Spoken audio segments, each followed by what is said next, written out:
২৪ ঘন্টায় জ্যাকলিবল স্টুডিও থেকে আমি সব্যসাচী শুরু করছি ৫টার ৫। দীঘার জগন্নাথ মন্দিরের প্রসাদ বিলি নিয়েও বিতর্ক। প্রসাদ নিয়ে একতরফা বিতর্ক হয়ে গেছে। এবার প্রসাদ বিলি নিয়ে প্রশ্ন তুলল বিজেপি। ৪২ কোটি টাকা খরচ করে গজা পেঁড়া বিলি করা হচ্ছে, এমনটাই অভিযোগ। আর এই প্রসাদ বিলির দায়িত্ব দেওয়া হয়েছে হিডকোকে। কোন খাত থেকে এত টাকা খরচ করা হচ্ছে? ৪২ কোটি টাকা কেন খরচ করা হচ্ছে, এমনটাই প্রশ্ন তুলছে পদ্ম শিবির। আর যদি জবাব না পাওয়া যায় তাহলে মামলার হুঁশিয়ারি দিচ্ছেন গেরুয়া শিবির।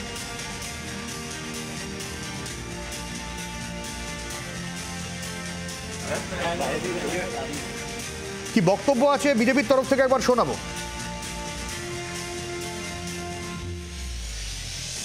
কারা দিচ্ছে জানেন এই গজা এবং প্যারা? কারা বিলি করছে? হিডকো। হিডকোর ম্যান্ডেট কি? টোকেন, অ্যাপ্রিসিয়েশন এবং অ্যাওয়ার্ড, এই হেড থেকে এই টাকা দেদার জেলা শাসক এবং পুরো কমিশনারদের দেওয়া হচ্ছে। তাও মেনে নিলাম যে মন্দির না, জগন্নাথ কালচারাল সেন্টার নামে হিডকো না হয় একটা বাড়ি বানিয়ে দিয়েছে, একটা মন্দিরের নাম দেওয়া হয়েছে তাতে। কিন্তু গজা প্যারা কি করে বিলি করে হিডকো?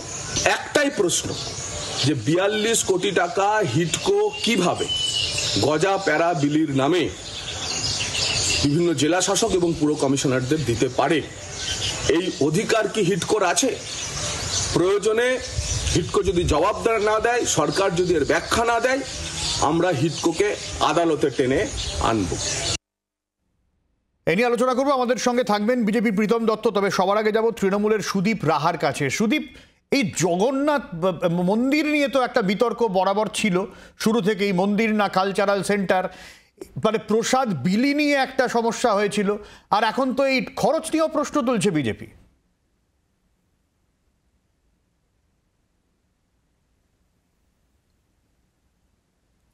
সুদীপ, শোনা যাচ্ছে? শোনা যাচ্ছে। সুদীপ, বলছি যে একের পর এক বিতর্ক উঠছে কেন? মন্দির না কালচারাল সেন্টার, প্রসাদ বিলি রেশনে হবে না কিসে হবে, কোন মিষ্টির দোকানে কি দেয়া হয়েছে, তারপরে এখন এই হিডকোর এত টাকা ৪২ কোটি টাকা খরচ নিয়েও তো প্রশ্ন উঠছে। আসলে বিজেপি মানেই হচ্ছে বর্বর জুমলা পোলারাইজেশন। বিজেপি শাসিত রাজ্যগুলোতে যখন মন্দির তৈরি হয় তখন সেটাকে সেই রাজ্যের স্টেটের এমব্লেম হিসেবে দেখানো হয়। আর বাংলার ক্ষেত্রে জগন্নাথ ধাম তৈরি হয়েছে বলে বিজেপির আসলে খুব গাত্রদাহ হয়েছে, এবং ঈশ্বরকে রাস্তায় নামিয়ে আনার যে প্রবণতা, ভগবানকে নিয়ে রাজনীতি করবার যে প্রবণতা, ধর্ম নিয়ে রাজনীতির যে প্রবণতা বিজেপির মধ্যে রয়েছে, এটা থেকে আজকে আবার প্রমাণিত হলো যে বিজেপি শুধুমাত্র বাংলা বিরোধী নয়। যে বিজেপি কথায় কথায় তৃণমূল কংগ্রেসকে হিন্দু বিরোধী বলে, আজকে জগন্নাথ দেব সারা বিশ্বে পূজিত, তিনি আমাদের মহাপ্রভু, সেই মহাপ্রভুকে পর্যন্ত এরা ছাড়ছে না। সেটা নিয়ে ঘৃণ্য নোংরা রাজনীতি করছে, এবং এর থেকে প্রমাণিত হয় প্রকৃত হিন্দু বিরোধী হচ্ছে বিজেপি। বিজেপি দলের নেতাদের যে মানসিকতা, আমি শুনলাম ওনারা বলেছেন যে কোর্ট পর্যন্ত টেনে নিয়ে যাবেন।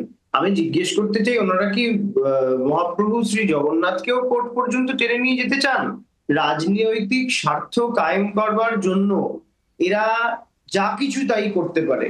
আমরা বলছি যে 2026-এর নির্বাচন রয়েছে, বাংলার মানুষ দেখছে যে বিজেপি হিন্দু বিরোধী যে মুখ, আসলে যে বিজেপি বাংলার কোনো মন্দির হলে সেটাকে সহ্য করতে পারে না, সেই মানসিকতা প্রকাশ পাচ্ছে। এবং এই হিন্দু বিরোধী বিজেপির বিরুদ্ধে বাংলার মানুষ আগামী 2026-এ এর সমুচিত জবাব বিজেপিকে দেবে। আর একটা বিষয় সুদীপ, এই যে কদিন আগে খবর হয়েছিল হুগলি সদর মহকুমা শাসক স্মিতা সান্যাল শুক্লা, তিনি রেশন ডিলারদের সাথে বৈঠক করেছেন। মানে প্রশ্ন পরের পর আসছে এই জায়গায়, এত কোটি টাকা করে প্রসাদ, প্লাস হচ্ছে বিজেপির তরফ থেকে দাবি করা হচ্ছে 56টা ভোগকেই প্রসাদ হিসেবে গণ্য করা হয়, সেখানে এত টাকা খরচ করে গজা প্যারা, সেটা রেশন দোকানের মাধ্যমে বিলি, এটা মানে ঈশ্বরের প্রসাদকে অসম্মান করা হচ্ছে বলে অভিযোগ তাদের। তাহলে ওনারা স্বীকার করলেন যে বাংলায় দুয়ারে রেশন চলছে, কেননা সরকার নির্ধারণ করেছে যে দুয়ারে সরকারের মাধ্যমে যেভাবে রেশন বন্টন করা হয় সেইভাবেই জগন্নাথ দেবের প্রসাদ বিতরণ করা হবে।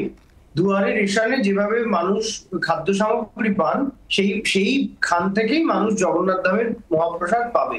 সুতরাং আমি এটা থেকে বলবো যে মূলত বিজেপি যে কথাগুলো বলছে শুধু বিরোধিতা করবার জন্য, সরকারের বিরোধিতা, তৃণমূল কংগ্রেসের বিরোধিতা করতে গিয়ে হিন্দু ধর্মীয় ভাবাবেগকে নিয়ে খেলা করছে বিজেপি। আচ্ছা, বিজেপি এই প্রশ্ন তোলাগুলোর অর্থই হচ্ছে আমি উত্তর নিই একটা নতুন মন্দির হয়েছে, সেই মন্দির নিয়ে বিজেপির গাত্রদাহ, আর যাতে বিজেপির এই গাত্রদাহ থেকে প্রমাণ হয়ে যাচ্ছে বারবার আসলে ওরা হিন্দুদের পক্ষে নয়, আসলে ওরা মহাপ্রভু জগন্নাথকেও রাজনীতি করবার স্বার্থে টেনে আনতে পারে, এবং এ থেকে প্রমাণিত হয় যে হিন্দু বিরোধী মুখ আসলে বিজেপি। এবং প্রীতমের কাছ থেকে উত্তর নিই। প্রথম কথা হচ্ছে যে সরকার মমতা ব্যানার্জি বিধানসভায় দাঁড়িয়ে মহাকুম্ভকে মৃত্যুকুম্ভ বলেছেন এবং আজকে জগন্নাথ দেবকে নিয়ে টেনে রাজনীতির জায়গায় নিয়ে এসছেন। আজকে ভাবো একটা সরকার যারা ডিএ দিতে পারে না, যারা লোনের পর লোন, ধারের পর ধার দিতে চাইছে, চাকরি দিতে পারে না, রেশন থেকে চুরি করে সব চুরি হচ্ছে, সেখানে উনি সরকারি খরচা করে রেশন ডিলারদের কাছে আজকে কি পাঠাচ্ছেন? দেখুন, প্রসাদ মানে প্রভু সাক্ষাৎ দর্শন। আমরা প্রসাদ বলতে পুজো দিয়ে প্রসাদের কথা ভাবি, সেটাকে আজকে উনি বাজারি করে দিচ্ছেন।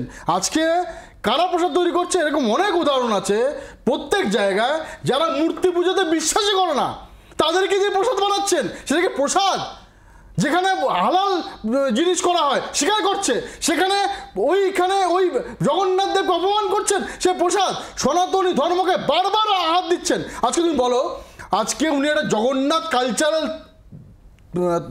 জায়গা করেছেন, সেখানে উনি সরকারি নথিতে বারবার সেটা জগন্নাথ কালচারাল সেন্টার লেখা আছে, সেই জগন্নাথ কালচারাল সেন্টার এর মাধ্যমে আজকে উনি হিন্দু ধর্মকে আজকে উনি রাজনীতির জায়গায় নিয়ে চলে এসেছেন এবং সনাতনী আচার বিচারকে বারবার অপমান করছেন। এটা আবারও প্রমাণ। আজকে তুমি বলো, আজকে প্রত্যেক জায়গায় যেখানে হিন্দু মন্দির তৈরি হয়, আমরা আস্থার জায়গা তৈরি করি, আমরা সবাই মিলে তৈরি করি, সেখানে সরকার ইনফ্রাস্ট্রাকচার ডেভেলপমেন্ট করে দেয়, কিন্তু সরকার মন্দির বানিয়ে দেয় না।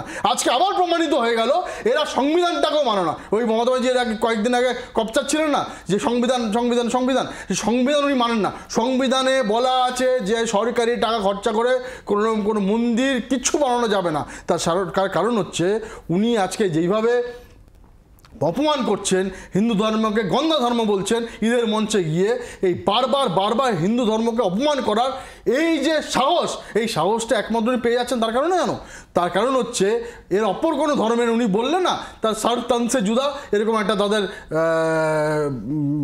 ডিকটেট চলে আসে। এবং আমরা দেখেছি কোনো অসুবিধা হলে কিভাবে করে আজকে সরকারি সম্পত্তিকে জ্বালানো হয়। উনি ওই ধর্মকে অপমান করতে পারেন এবং পারেন না দেখে আজকে বারবার হিন্দু ধর্মকে অপমান করছেন। উনি ভুল মন্ত্র উচ্চারণ করেন, উনি যা ইচ্ছে তাই করছেন। আজকে যেখানে ডিএ দিতে পারছে না, টাকা দিতে পারছে না, আজকে এত হাহাকার, সেখানে আজকে এই লাস্ট মান্থেই আর কি তোমার রাজ্য সরকারের টাকার অভাবে বারবার লোন নিয়ে ফেলেছে।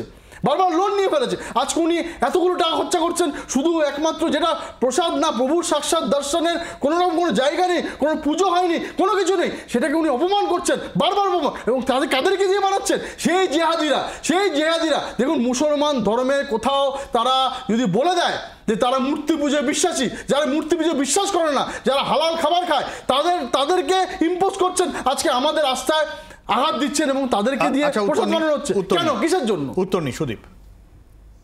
না, আমি প্রথমেই বলবো যে বিজেপির প্রতিনিধি হয়ে যিনি বসেছেন, মুশকিলটা হচ্ছে তিনি একটা কথা বলতে গিয়ে বললেন যে জগন্নাথ দেবকে বাজারি করে ছেড়ে দেওয়া হয়েছে। মুশকিলটা হচ্ছে উনি এই মুহূর্তে শুভেন্দু অধিকারী এবং সুকান্ত মজুমদারদের সঙ্গে বেশি ঘুরছেন, তাতে যা ভাষিক প্রভাব ওনার মধ্যে পড়েছে, এই থেকে আমি প্রথমত এই মন্তব্যের নিন্দা করছি এবং জগন্নাথ দেব হিন্দু ধর্মের আবেগ, এতে ভাবাবেগে আঘাতপ্রাপ্ত হচ্ছে। এবং আমি ওনাকে জিজ্ঞেস করব যে রাম মন্দিরের সময় লক্ষ লক্ষ মানুষ চাঁদা দিয়েছিলেন, সেই টাকার হিসাব নিয়ে কি তৃণমূল কংগ্রেস রাজনীতি করেছে? আমি জিজ্ঞেস করব রাম মন্দিরের সময় বাড়িতে সেখানে কি শুধু হিসেব তোলার অবকাশ আছে, মানে বলছো, মানে প্রশ্ন তোলার অবকাশ রয়েছে? না, প্রশ্ন তোলার অবকাশ রয়েছে তো বটেই, কিন্তু আমরা ভগবানকে নিয়ে রাজনীতি করতে চাই না। আচ্ছা, এটা উত্তর নিয়ে প্রথম কথা হচ্ছে, আজকে প্রত্যেকটা হিন্দু আস্থা রাম মন্দির তৈরি করেছিল কোনো গভর্নমেন্ট না, ভারতীয় জনতা পার্টি করেনি। তো ওই রাম মন্দির ট্রাস্ট আছে, তারা করেছিল। প্রত্যেকটা মন্দির তার ভক্তরা মিলে তৈরি করে, এটাই আমরা বারবার বলছি। সেখানে সরকারি সেখানে ইনফ্রাস্ট্রাকচার ডেভেলপমেন্ট করতে পারে সরকার। আমাদের কনস্টিটিউশনের সংবিধানে কোনো জায়গা নেই যে তুমি কোনো মন্দির তৈরি করে দেবে, এটা নেই। এটা একমাত্র মমতা ব্যানার্জি করছেন, হিন্দু ধর্মকে নিয়ে উনি খেলছেন। সন্ধ্যা ধর্ম বলে এই মমতা ব্যানার্জি, এবং মমতা ব্যানার্জির এই যারা বসে রয়েছে তারা বারবার সনাতনী কালচারকে উনি অপমান করছে।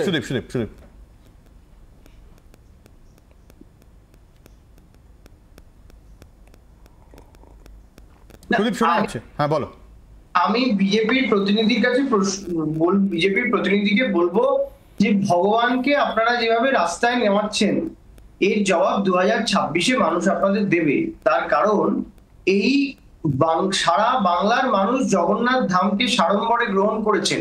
প্রতিদিন হাজার হাজার পুণ্যার্থী সেখানে যাচ্ছেন, এবং বিজেপির মানসিকতাটাই হচ্ছে, যদি উত্তরপ্রদেশে মন্দির হয়, বিজেপি শাসিত রাজ্যে মন্দির হয়, তাহলে সেটা নিয়ে হই হই করবো। আর বাংলায় যদি মন্দির হয় তাহলে মন্দিরের বিরোধিতা করব।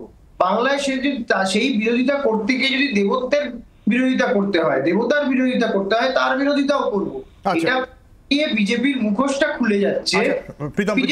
আজকে আমরা সনাতনী ধর্মকে বিশ্বাস করি এবং সেটা নিয়ে আমরা রাজনীতি করতে চাই না। এরা যেটা করছে, তুমি বলো আজকে মন্দির করুক না, আজকে সবাই মিলে আমরা দিতাম। পুরো 10 কোটি জনগণ সাহায্য করতো, প্রত্যেকজন হিন্দু সাহায্য করতো আজকে মন্দির করার জন্য। ওনারা সেটা করলেন না। তার কারণ হচ্ছে মমতা ব্যানার্জি জানেন যে উনি যদি হিন্দু মন্দির করার আহ্বান জানান তাহলে কেউ ওনাকে সাহায্য করবেন না, কেউ নিধিদান করবেন না। সেই জন্য উনি জানেন যে কেউ ওনাকে বিশ্বাস করে না। যেই ভদ্রমহিলা আজকে হিন্দু ধর্মকে অপমান করেন, যেই ভদ্রমহিলা হিন্দু ধর্মকে গন্ধ ধর্ম বলেন, যেই ভদ্রমহিলা মৃত্যুকুম্ভকে তোমার মহাকুম্ভকে মৃত্যুকুম্ভ বলেন, তারা কোনো সাহায্য জনগণকে পাবেন না। সেই জন্য কনস্টিটিউশন সংবিধান বিরোধিতা করে আজকে উনি জগন্নাথ কালচারাল সেন্টার করেছেন। তাহলে আপনি স্বীকার করুন যে হিটকোকে ওই যে সরকারি নথিতে কেন মন্দির লেখেননি, কেন জগন্নাথ মন্দির লেখেননি, কেন মন্দির লেখেননি? তার কারণ হচ্ছে আপনার দ্বিচারিতা। আপনার জগন্নাথ দেবকে আজকে ভুলুণ্ঠিত করেছেন, আজকে জগন্নাথ দেবকে আজকে আপনি অপমান করেছেন, আজকে আমাদের সনাতনী আস্থাতে অপমান করেছেন। তৃণমূল কংগ্রেসের সরকার যদি হিন্দু বিরোধী হতো, তাহলে তৃণমূল কংগ্রেসের সরকার দক্ষিণেশ্বরে স্কাইওয়াক, কালীঘাটের স্কাইওয়াক, পুরীতে দীঘাতে জগন্নাথ ধাম তৈরি করেছে। সেটা নিয়ে বিজেপির এত গাত্রদাহ কিসের? বিজেপি তো বলে তৃণমূল কংগ্রেস হিন্দু বিরোধী। আজকে এই মমতা ব্যানার্জির আমলে দেখেছি যে আমরা মা দুর্গার বিসর্জন আমরা করতে পারিনি। তার কারণ হচ্ছে সেদিনকে মুসলমানদের একটা পরব ছিল, মহরম ছিল, সেই জন্য ওনারা করতে দেননি। সেদিনকে ডেট পরিবর্তন করা হয়েছে। এটা মমতা ব্যানার্জি সরকারে দেখেছি। আমরা দেখেছি কি করে হিন্দু ধর্মকে অপমান করা হয়েছে, কি করে বলা হয়েছে যে ঈদের মঞ্চে গিয়ে হিন্দু ধর্ম যেখানে বলা হচ্ছে যে আজকে তোমার মহাকুম্ভকে মৃত্যু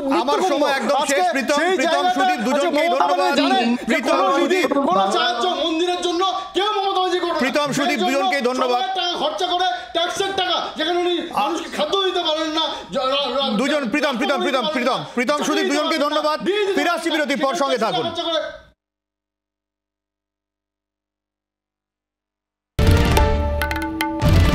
বাংলার আওয়াজ, বাঙালির আবেগ, জি 24 ঘন্টা।